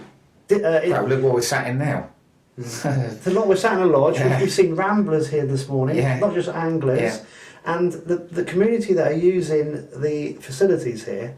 It's an amazing complex now. No, And it's off the back of Alex's well hard done, work, Alex. James's hard work, Kelvin's hard work, Claire's hard work, Becky's hard work. All the guys they employ and use. When you get to speak to the guys here, they've worked so hard at a common goal, and they haven't done it like because they've just done it because they actually love the place. And every time I drive down here, I think I've got to have a camera attached to my windscreen because the wildlife. I saw a stoat running across the road the other day. Black squirrel. But it Black feels squirrel. There's loads of them, yeah. Really? Yeah. Yeah. Any red squirrels? No, none of them about. Shall I bring one down next Yeah. time? I'll try and From catch Lockheed. you one. We'll breed them. birds of From, prey, snakes, goblins. grass snakes, adders. The wildlife is amazing. I must admit, I was really like, you know, and not just in here, just the surrounding area as well. I noticed. I mean, I used to know this area really well. Like I said before, couldn't believe like the road systems. I was travelling in from this morning, and I was like, didn't have a clue where I was. It was like, what? I almost Even the rang locals Alex. don't know where to get. Almost rang Alex to say, what's going on? All these dual carriageways been put in, and to be honest, it was absolutely fantastic from a traffic point. It was early in the morning, but no, well done, Alex. It's proper. It is, isn't it? It's amazing. Well done, It mate. is, and just think all those years ago when I taught Alex, and I remember he won't remember this. I'm going to embarrass him now. Mum and Dad came to see me at parents' evening with Alex and Tony. He was like, "Oh, because obviously I had a brilliant relationship with Alex, but also Dad, Tim, used to help me out with the kids' fishing matches. And Mum was really concerned because Alex was desperate to go and work in this tackle shop, right? You won't remember this. Yeah, I remember. Yeah. Was that near you? Yeah. Well, yeah. I think Mum was like. No, Mum was at this parents' evening. She was saying, "Do you not, Mr. Page? Do you not think Alex? No, do you not think Alex?" I said, "Well, what about Spar Shop?" I said, "That'd be a great place to go." And I think and I could see Alex's face dropping, and I'm thinking, because Alex could have gone to uni and done all sorts of things, but he was just wanted to be involved in angling. Just obsessed with fishing, I think. Yeah. Similar. But look what he's done. Just from well, you know, like you saying your dream job, like when you started with Daiwa, would you? When I was at there, I wanted to go to Spar Shop or Shuttleworth at the time or whatever it was. But what I wanted to do was to do that on a fishery side of things, and I am here now, if you know what I mean. But I didn't go through the uni, done it that way. Uniform manner. Yeah. So I've done what I wanted to do, but I haven't done the uni and. But what I was Spar going to say Shop was, I was wrong, because Alex wasn't. He needed to get straight into the working world. But you could see that though, didn't you? Because you just when you mentioned Spar Shop and seeing that his reaction that. I mean, I was a bit slightly different. The fact that I wanted to go fishing all the time, but my parents were really driven for me to go on to further education, and all I had was an art background, so I ended up doing product design. Oddly enough, didn't want to do it. I had no interest in it at all. And to be honest, when I got there, I was like, all the art-based stuff that I was really enjoyed and was passionate about was ripped out of you because you were literally sat looking at a PC all the time and trying to learn CAD and things like that. And I didn't enjoy it one little bit. Look, I got away with literally getting a qualification out of it, but so yeah, it's, like you say, it's just weird how things turn their way around. It is weird. I think you get there through just a passion and hard work. I think it's really cool. Like when I see the people that, and there's lots of them by the way in the industry, that you see them now that they've come in through similar, have worked in a tackle shop. Yeah, but been normal, have built relationships with the customers, and you survive and grow because you're a normal person. Everyone likes talking to you. Yeah, and you're a nice person. You can, but not negative. Oh, great! Right, we are going to have to wrap this up because Martin, it's been an absolute pleasure to meet you. And and get a finesse rod off you as well. Yeah, I haven't got one in the car. Brought a husky. No, it's been fantastic. Thank you, Andy. It's been very enjoyable. It's been great. Really good. And Alex phoned me a couple of days ago and said, "Oh, Martin said I thought this would be brilliant," and it has. Yeah, it's been fantastic. Good. And we could honestly spend hours and hours talking about everything, but it has to come to an end, doesn't it? So brilliant. Thanks for that. Thank you, Martin, for coming on. Yeah, no, cheers, Alex. Been great. And, more guests, the better, and it all helps, doesn't it? Yeah, no, definitely. I've personally, mate, enjoyed seeing this. How you developed it here and what you've done so far. So cool. Keep going, mate. Right. I'm not sure how we're going to pan this out because we're going to drop in all sorts of match results. Yeah. Hopefully when I've won the March Open. Yeah, that's it. Yeah. So I'm not going to wrap up the podcast now because we're probably going to drop things on the end. But I'm just going to say, absolute star. No, brilliant. Thank you very much. Okay. Cheers. Thanks. Cheers, mate. Cheers. A big thank you to Martin for spending about 5 days with us in one of the lodges talking. No, on a serious note, that was brilliant. So we are hopefully, if we ever get organised, going to Scotland. It'd be nice, wouldn't it? We've been invited up there to do bits and bobs, so we will try and go. You had an idea of flying up, didn't you, like a couple of years ago? Yeah. Should we go in the jalopy and have a road trip? A what? My van. What do you call it? The jalopy. Oh, right. Yeah, it might take 10 hours, that'd be right, wouldn't it? I'll tell you, it took me 8 hours each way to get to Lake of Menteith. Lake Menteith. But I don't know. We could. That sounds American. Lake Menteith. Lake of Menteith. It's beautiful. It's the bottom of the Highlands. Is it? Yeah, but we'll try and we will go. Yeah, definitely. And we'll take either just the record. We're going to do some kind of podcast there, aren't we? Yeah. We can't record too much because there's a lot of secret stuff goes on. So we will try and do bits and bobs and show it to everybody. That would be great. So while we were just letting Martin Greene talk, I just got my Gavin Wright messages up. Oh, yeah. Yeah. Mr. Positivity Bear. So this was 8 o'clock Sunday evening. Yeah. Prepare yourself for a grumpy Alex. Word on the street is he never had a bite today. So this is obviously on Sunday. So I'm told he sat at Chambridge and had a grueler. Cheesy Bob's words, not mine. So Gav's actually was blaming... actually lying because I did get a bite. You got a bite, did you? Yeah, when I went to KFC and got my lunch on the way out. Boom, boom. Yeah. So he's actually now blaming Cheesy Bob, which is a bit... Why blaming Cheesy? I don't know. I pegged it. I put it in. Anyway, I cut the pegs out. Because he was sending me his messages. To be fair, I was actually laughing as well, so I'm going to wind Alex up. So I found the board. Mate, 2 people weighed in on your section. Yeah, there's epicentre there. 2 ounces and 8 ounces. Polly, though? Apparently, I wasn't there to weigh him in, but he had 30-odd perch for 8 ounces. Oh. But I got there, and I weren't best pleased. I thought that would be the worst bit of the match, but... Were you right next to the bridge? No, near the bridge. The 2 angles that caught were near the bridge. Oh, because the number's a bit weird. Yeah, there's 2 pegs to the right of the bridge, but they wasn't drawn.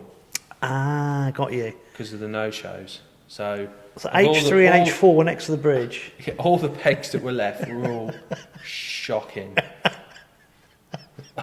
Oh God, that makes it even worse. I know. I thought, who shall I get to draw me a peg? I thought I'll get Liam Darla to draw me a good peg because he's always giving me shit in the shop. Oh, bungo, all this shit. So I thought, right, I'm going to get him to draw me a peg, and hopefully he'll draw me an absolute bungo. No, Liam, you drew me an absolute shitter. But so he drew my peg out, and I was like, oh, you're joking? No. Anyway, he went in and drew E, which was even worse. That was March bypass on the boats. 1 person caught fish. He had 9 little fish for 6 ounces. 9 little perch. And everyone else never had a bite. What, the thing on the bypass? Nothing on the bypass. What is that all about? You can't catch what's not there. When people are going, I thought, what are you on about? It'd be good. It's always good. The bypass has always got some fish in. Yeah. Even if you wait an hour or so, they come out of the marina and you'll I was going to say, people opposite Foxes must have caught and they didn't. It started from the marina mouth, 8 pegs to the left. Opposite the boats? Yeah, where it's like epicentre and 9 little fish. 9 little fish for 6 ounces or whatever. Oh, that's Colin crazy, Dance, isn't I've got to say well done, Colin, for sticking it out. Yeah. He's the only one left at the end. Yeah, the weather was awful, wasn't it? So he won first and second section money. So happy days. Well, if you stick it out. Yeah. Yeah, that's part of it when it's crazy. At one stage I thought we were going to have to draw for section money. Oh, God. But, yeah. Right, should we do that bit? Should we finish that off last? Sure. Right, shall I do the... Do your Wheel Fleet. Yes, because I was organised, and then because I thought it'd be funny to look at Gav's messages, Yeah. I've now lost Eric's messages. Mr. Positivity. I've not seen him on the bank lately. I don't know what's happened. What, to him. Gav? Yeah. He's just become he's stalking you. Is he? Yeah, he's a professional stalker. Sorry, let me get right. So Derek's been sending these messages, and the 1st of December must have been on Wednesday. Yes, that's Yes, right. it was. Yeah. Okay, so what I'm going to read out are the river steeping open match from Wednesday the 1st of December.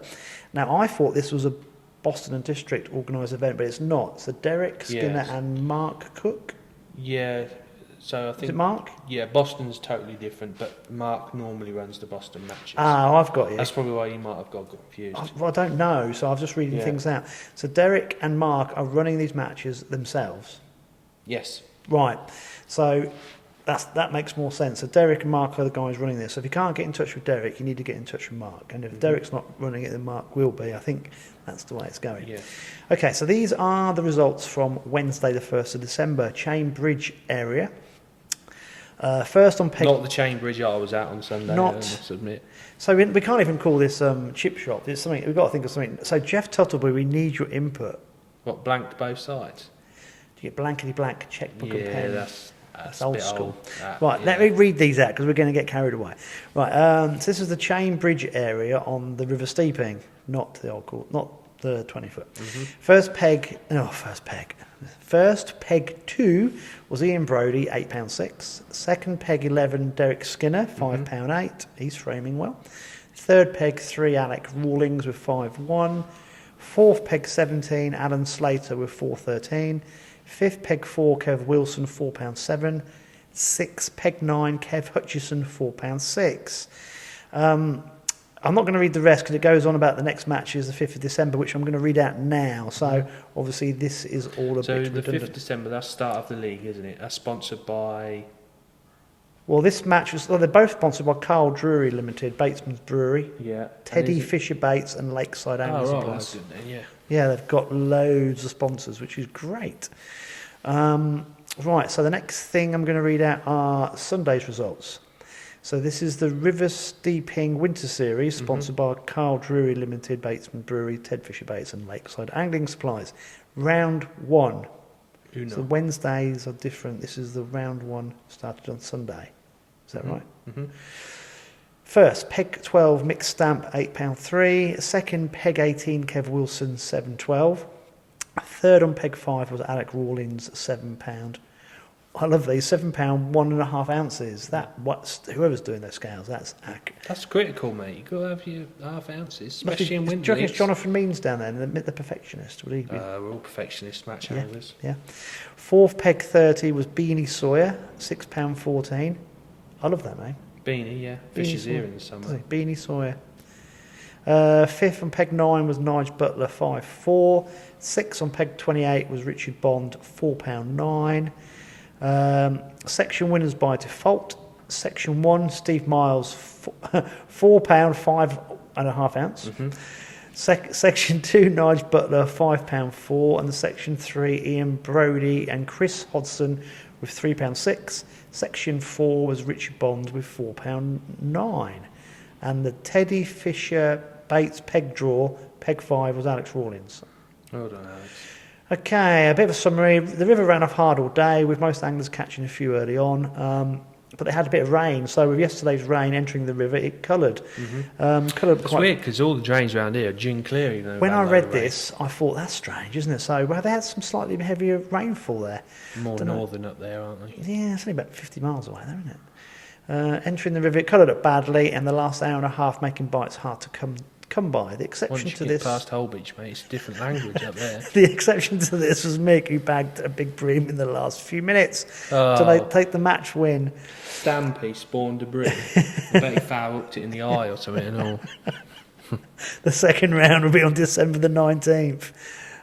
With heavy rain being forecast for the next couple of days, I would leave it as late as possible to decide if there will be a match on Wednesday the 8th. Please contact me on Tuesday for a decision.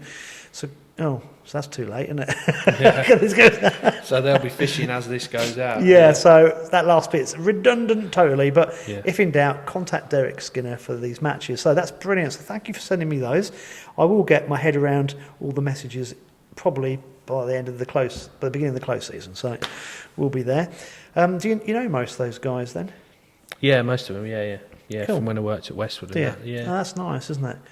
Yeah, it's really good. So that's a really good, well-supported... It's good to see some of those anglers because they used to just do commercials, but it's good to see that they've got a natural winter league going on. And they're quite consistent results. And when they tell me the peg numbers, that's important because these fish aren't concentrated at one end. No, it's nice. Yeah, Maybe all our middle-level system roach have all gone up there, eh? Or you're all crap and can't catch it. Well, maybe that's it. That. Maybe that's it, yeah. You don't know what we're doing. Do you actually use a hook? No? What do you look for? To use a bit of valve rubber and put your big red maggot on. Big red maggot. Okay, so that's those results. What have you got there?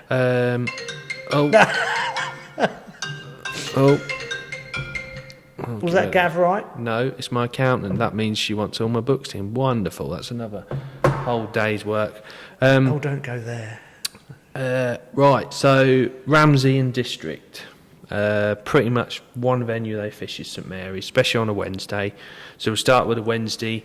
Malk Plant, Mr Caster, we're going to call him from now on, that's his nickname. He had £24.11. So the fish have appeared. Oh, that's nice. Roach? Yeah. All roach, I think. Yeah, nice dumpy caster roach. So how many to a pound on average? 6, 8 to a pound? No, they're not that big. Don't be silly. There's fens here. What's that on casting? Must be catching. Yeah, no, 2 to 4 ounce they're roach. sort of. I would say they're 2 ounce a piece. Yeah. That's good though, isn't it? Yeah, it's nice. It's Yeah. good to see that the fish have appeared, especially after last Saturday. 10 ounces won the match. So That's just crazy. goes to show the weather's having a big impact. He was pegged 6. Well, maybe he used a hook. And just looking at the anglers that have framed, I know, what baits they tend to fish. Stewie Cheatham was second with 17-14, and he's a hemphead. From Northampton way. He likes to fish the seed. He had 17-14, and then Benjamin Button was third with 14-10. So decent weights. I now know who you mean. Yeah. This is the sad thing. I'm now getting my head around all this. Yeah, he come in the other day. Did he? He's Does he a like local it? celebrity, Does he? Benjamin. Benjamin, Yeah. yeah. I don't think his brother likes him being called Benjamin, though. Did his brother had a harder paper round? He must have done. Yeah. Yeah. And then Sunday's match, slightly smaller attendance because they had a pike match. But Brian Ogden, I know he listens to the podcast, £11.8 on the MPEG. Well done, Brian. He puts a lot of effort into his fishing and real keen, and it's good to see Brian winning. £11.8, and then Malk the caster was second with £11.5, and then Paul Kilby, £11 dead. So close. Right, now the Kilbys I get confused because one of them's concrete, the other one's big fish. Well, to be honest, they're both Big Fish Kilby. Oh, they're both Big Fish, yeah. No, Andrew don't like being called Big Fish Kilby, so we'll call him Big Fish Kilby. and Paul will call him MPEG Kilby. MPEG Kilby. Yeah, okay. I think everyone will agree, MPEG Kilby. So that was the Ramsey match. And again, this week, they're at Ramsey, both matches. So today, they're there. So we'll do Saturday, the Whittlesea Saturday boys. They were at Beggars Bridge, which is their bit of the 20-foot that Whittlesea use. I saw the draw because obviously I was tagged. Don't know if you saw it. They drew a fish. I did. I know all about it. You did? They were worried that you was going to go poach their... Well, it's the new Fenland fish finder. Yeah, isn't it? it's brilliant. John Price. That's quality. Whatever price he draws a picture of a big fish, I now know where to sit. Yeah. With my rod spread out over 5 pegs. Yeah. Well, to be fair, if a pike angler went and fished Beggars Bridge, they'd probably take up all of the pegs that they've used. But the way it's angled, there's a road bridge that goes like that, a railway bridge like that, and the road goes over like that. And I saw they had double pegging. So yeah, they double bank it. Normally, the fish are in there, and John Taylor catches 550 billion fish for about £34. Do you think John Taylor needs a new fish counter for a Christmas present? Because his old one must be worn out by now. He doesn't use a fish counter. He's an old maths teacher. Ah, he remembers, does he? Yeah. That's good. Yeah. 1, 2, miss a few, 360. So who you mentioned, Bagpuss, John Price, £7.4, smashed it. Is that his real nickname? Bagpuss, yeah. I like that. Yeah, he does with his ginger eyebrows. Yeah, Bagpuss. But he's like, Yeah. looks like a cat, doesn't he? So Pricey won it with Everyone's getting it this £7.4. week. Yeah, and which is a very, very low weight for Beggars Bridge, but like everywhere, the fish ain't about. No. They can't be far away because St Mary's shows that. Yeah. From going from 10 ounces to 24 £1 1 week apart, those fish are close. They just need pushing in. Just need a bit of rain. Yeah. Runner-up was Andy Lawrence, £6. Yeah. So well done, Andy. I think they caught lots of small rudd, which seems to be a thing on the 20-foot this year. Normally it's loads of ground bait, pinkies, and catch proper roach. Well, if Price is caught, there must be loads of fish. Must there. be whip fishing, mustn't it? It must be easy. Oh, that's his other nickname, Dr. Whip. Dr. Yeah. Because he's a doctor, you know. He's a doctor. And then third was Jeff Tuttleby with £5.7. So I saw the scoreboard. The scoreboard? What do you call it? The weighing board. Weighboard, yeah. And I love the way they've got now chip shopped. Yeah. And is it Frank? What are they called? Frankie, that's the wooden spoon. Yeah, the two of them won the wooden spoon. And, it's good. It is good. It's a really good banter. I like that. Yeah. So that's it really. Local club matches wise, there's nothing at Tids. Don't know, nothing else really. No, because Holwich obviously stopped now a couple of weeks ago. That's all I know of. Yes. So I suppose we need to get on to the Winley finale. practice match. Yeah. Yes. Now, before I went to see Cheesy Bob on Saturday at the market. Oh, actually, as I walked down past the river, I thought it felt like mid-September. It was crazy. Sun was beaming through. I'm looking at the water, low, crystal clear, weed. Yeah. Had a chat with Cheese, and I said, "Good. Have you decided where you're going to have the sections tomorrow?" And he told me, and I said, "This is going to be interesting." He was like, "Well, I'm just going to see what happens, really." Well, that's the whole idea. Normally, that round is on Factory Bank. It's on, Benwick and 20 foot. I remember you sitting in my kitchen 2 years ago, Yeah. the first season we did this, Yeah. and you were so excited about this round. Your team were in the mix for winning, Yeah. and you were talking about people using bigger hooks on the 20 foot. We did rigs, if you remember, in the kitchen for Benwick and the 20 foot. Yeah. And the difference between the size of the hooks for Benwick and the 20 foot was incredible that you were The explaining. amount of bait you needed for the 20 foot compared to Benwick and because you needed more Factory bait. Bank. Yeah. And you were really quite invigorated by the whole thing because you knew it was going to be great fishing regardless of where you drew. Yeah. 2 years on, completely different conditions. I think I'm still excited because it's the last round of the Winter League. But Even though, 90% we're probably not going to qualify. But, let's go through the match and then Yeah. tell us what's going to happen. This is going to be quite interesting where the sections are going to be. okay. So, we did a continental style payout, which similar to what we do here when we use two different lakes. So the overall winner will get first place, and then second place will be the runner-up on the other venue. So we split the 20 foot and March bypass as one half, and then we did In hindsight, Benwick as another half, right? So the way it turned out, if you drew the footbridge section, you pretty much guaranteed to frame the way it fished, right? So we'll start with Benwick. Benwick pretty consistent, apart from the weed. It's a proper Winter League venue. Yeah. If that weed wasn't there, no one would be moaning. It was standard Benwick, £7 good points. Gary Miller paralysed it with £11 from Little London on the boats, just slightly bigger stamp fish. Then runner-up was Big Fish Kilby. He had £8.8. He did very well. Beat Sir Bob off the next peg. Oh, the Cheesemeister came third, did he? No, Sir Bob. Sorry. Sir Bob. Sir Bob. Oh, I've That got my Bob's mixed yes, up. That's sacrilege. isn't Sir Bob. it? Yeah. Who had £6. I do believe I saw a post, and he didn't put a picture of himself in it because he had a woolly hat on rather than his. Yeah, well, this is mad, isn't it? This is how.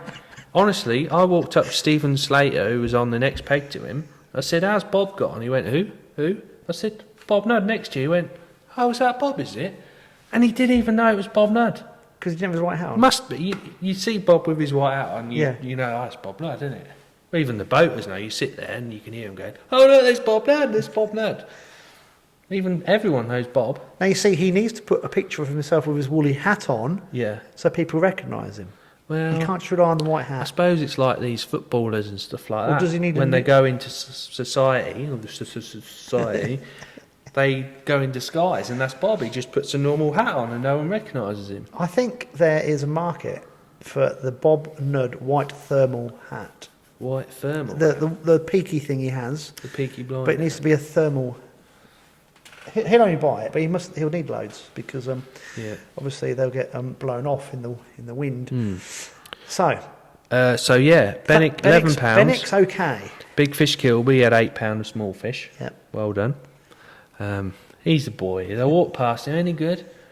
Might have £5. Oh. Oh, well done, mate. That's good. That's no one. And then by the time I'd gone to Bob, who's on next peg, how you got on, Bob? Oh, I've got about £3 or £4. Oh, what's been caught? Well, Andrew reckons he's got £5. And then it's, well, no, I don't think I've got £5. They He's should a be boy. card players, shouldn't they? Oh, The yeah. poker faces that go on. I can't talk. I'm useless at guessing weight, so I ain't got. Did you guess your weight on Sunday? Yeah, I got it bang on.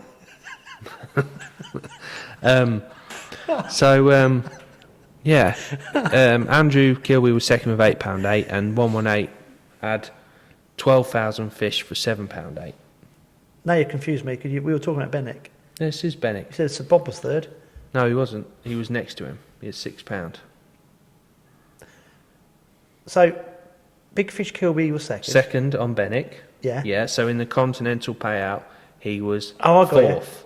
Yeah. Right. And then John Taylor, 118, come sixth in the match. He was third at Benwick with £7.8. There Right. was a £7.6, which was Dave Rowe, a £7.2, Steve Joy. It was quite weird. Normally you'd expect the town, like near the car park there, to be the best end, but it seemed to be the opposite way around. It was reversed on Sunday. Right, so the fish are all over the place, but Yeah, not loads of them, but enough Yeah. for a nice standard. so winter you league. can draw several places along there, and you could got a chance to do it. Yeah, well. yeah. That's good fishing in there. Yeah, so there's four sections are going to be in this. They're going to be in this week. Yeah, they're going to be in. Right, then it gets to And then obviously we're going to The move on to disaster. the other half. So we've done A, B, C, and D. E section was pegged March bypass on the boats. see. I can't. That's incredible. There's nothing there. It's ridiculous. It isn't is ridiculous. Yeah. That's Colin incredible. Dance won that with 6 ounces. So, well done, Colin. Unbelievable. And then the next section was F. So that was the right-hand side if you're looking at the footbridge going towards the main road.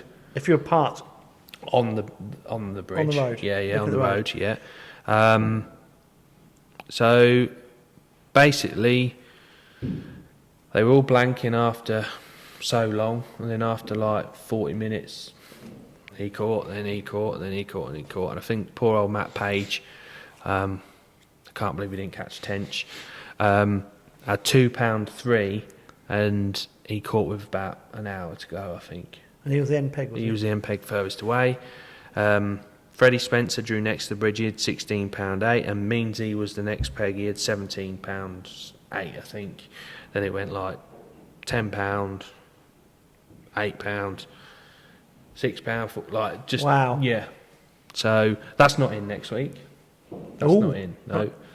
And then the other side of the bridge, it's as if like all the Fenland fish have all gone and sat there. Graham Welton won the match and won that section with £34.12, which is a fantastic weight really. Runner up next peg was Anthony Watling. He had £28, and then Danny Mason was third with £21.2, just beating Martin Roper, who was to the right of Graham with £21. So there's like a deep hole. Yeah. I think it's where over the years cars have gone in and they've pulled the cars out. Is it opposite the culvert or just? It's to the... just in between the culvert and the bridge. Yeah. And the other thing is where the bridge is, it shallows up. And it a lot. narrows. It narrows. Yeah. So as it comes through, it goes like a washing machine when Yeah. it flows, and it just keeps that bit Yeah. deeper. So basically, yeah, first, second, and third. All roach. Roach and mud, yeah. Roach and mud. So, and then the last section was H section, which was where I was at Chain Bridge. Polly won it with 30 little fish or whatever he had for 8 ounce, and Colin Gibbons had 10 fish for 2 ounce, I think. So, That's crazy, isn't it? How can there be no fish there? mad, You're saying there's little fry top in. there's millions little fry under the bridge, but- yeah. So we were trying to work out what else is there, and this just seems that. There's pike there because Polly hooked one first chuck. What are they feeding on? They can't just be feeding those fry. No, I don't know. It's weird. don't know. Here's a question for you. Let's go back to the footbridge. Yeah. In a match, in that section, what percentage of the fish present do you think are caught roughly? Mate, it's absolutely heaving with fish. 10%? Not even that, I don't think. No. No. I was thinking this the other day, because obviously the tech I use when I go around places, I see a lot of fish. And I'm thinking, I wonder what percentage we actually catch as Yeah. anglers. Well, you can look down from that footbridge and you can see them from top to bottom. It is, like they say, it is black with Yeah. fish. Yeah, it'd be interesting. I just think... So, going back to what we were saying earlier, I don't think the fish have moved in yet, but they've moved in there. It is a strange one, isn't it? Mm. So Sunday then, has a decision been made of what sections Yeah. are in? What's in then? 5 4 sections at March, So the 4 at Benwick. 5 at March, and the footbridge on the 25th. Well, if you're at the footbridge, you're going to have a fantastic day, aren't Yeah, you? but it's team match, isn't it? You even so, you're going to have a fun day. You're going to catch loads. Yeah, but what I'm saying is it's the winners may all come from there, which they probably will. You never know. March might fish its tits off this Which week, sections of March are in? From the bypass to just before your house, basically. Just Right, before the yeah. turning bay above Health Centre Bridge. So basically allotments to the bypass bridge, not above it this week. Well, we're sitting here with this storm raging. If we get a load of rain come through, that's only got to improve things. Yeah, it's just been clear though. It's horrible. It looks. I'll tell you how bad it is. I'm not even tempted to go fishing at the minute. No. I was saying to Meansy in the shop, weren't we? The leaves have all fallen, well, most of them have, but because it hasn't gone anywhere, they've just sunk to the bottom. Just sitting there stagnating, aren't they? Yeah. Yeah, it must be. For the fish, it must be quite. It can't be nice. Well, they're not there, are they? There's a reason they're not there, because at the minute they don't need to be there. I think that fish are there. I really do. I think the fish are there, just they're not happy about something. I always say with the lakes, there's a reason why the lakes aren't fishing very well, and it might be oxygen, might be this, too many fish need to come out of a lake. There is. I always thought, yeah, whatever. But a happy fish will feed, won't it? So I can't get my head around the bypass and Chain Bridge. But the thing is, the fish that we catch normally, the ones we sort of avoid, you can't even catch them. No, it's crazy. These little blippy rudd and stuff at Benwick and that. Where are they? I don't know. I just don't get it. If my engines were sorted, I'd get my boat down there and have a look. Yeah. I can't get down there at the minute because it'd be interesting. I need to be on a boat to have a look. But you can soon work out where everything is. But that is crazy. Well, you weren't even chip shopped. No. Is that the first blank you've had for ever? Very, very long time. Trying to think the last time I blanked or packed up and went home.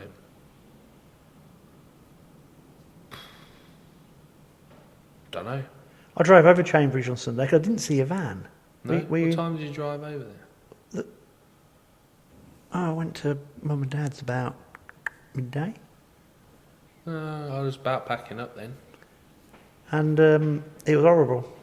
Yeah, to be Well, fair, we were quite just had a sheltered there downpour. compared to some. Well, yeah, I just packed up. I see that and I thought, cool. It just absolutely bucketed Yeah. down. And I went over thinking, it's the first time this season I thought, I'm glad I'm not out today. It looked horrible. Yeah, it's not appetising, is it? No, It's not good for trade. no. Okay, so we better wrap this up because we had a long time with the Martin Green part. So going just for Sunday then. Miracle. Yeah, you guys, Yeah. The podcast magic of the highest degree this week, please. the karma. You need a miracle. So basically, have you worked it out? You must have worked it out. Yeah. Of course you have. You've got to win. I think we've got to win. Yeah. Whatever happens, we've got to win. You got to win. Everything else is irrelevant. Yeah, got to win. If we don't win, that's it. Have a beer. Well done, boys. We got is It what it is. Bagpuss playing on Sunday? Yeah, Bagpuss is. Well, he's on a rich frame of form, isn't he? Long may it continue. Yeah. Yeah. Yeah. Just the captain's now got to get a bite. Yeah, we'll be all right with that. Ray Malley will get you boys at the hole. I've won't got to he? win my section. I haven't won my section all Winter League. It's doing my head in. Yeah. But you got I haven't some. been out of the top 3 all Winter League, but it's doing my head in. Okay, so you've got to win, and then what do you need to happen? Not wishing bad luck on any other teams. So, I think it works out, right. The scores on the doors are Stan J Gold and Browning Hot Rods are on 12. So you need one of those two teams to have a stinker. Well, yes.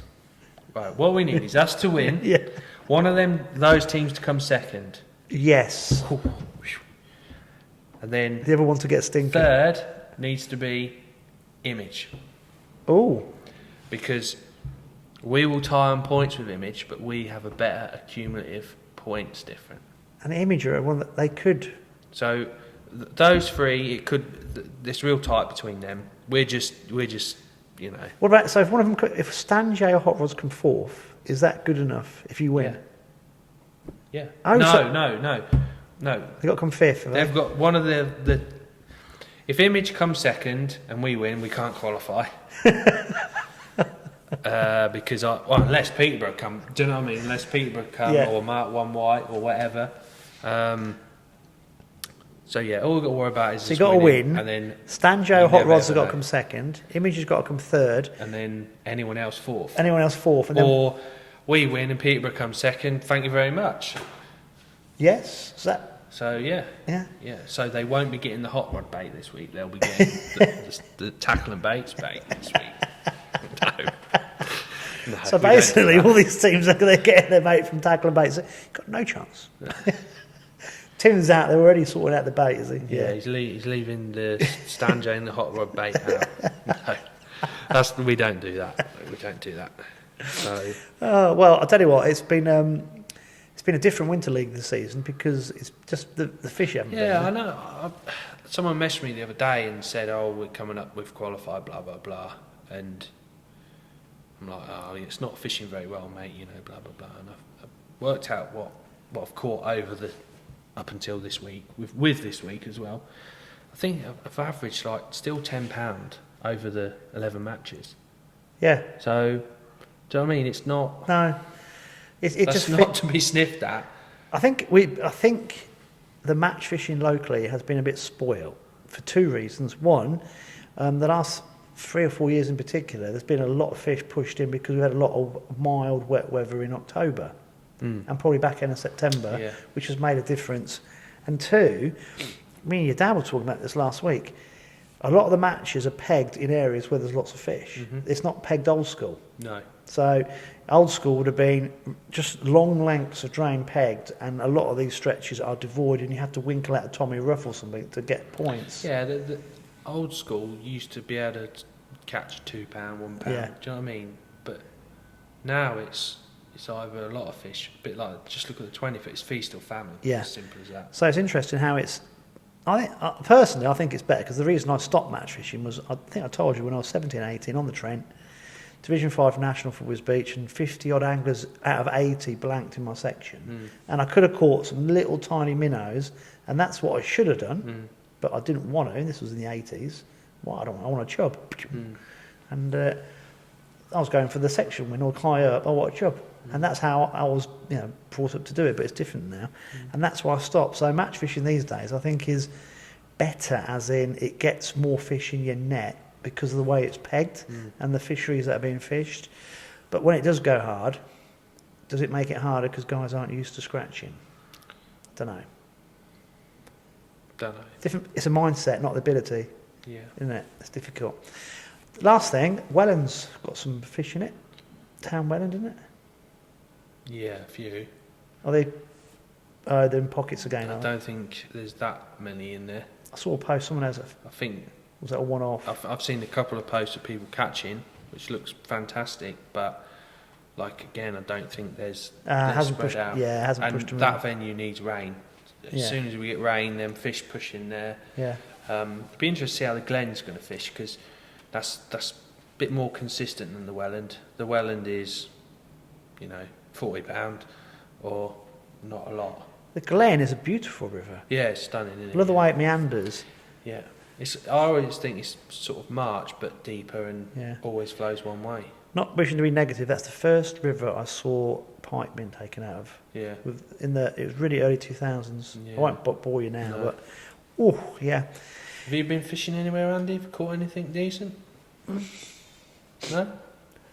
No, No? Oh. no, don't catch anything. Oh. I never do.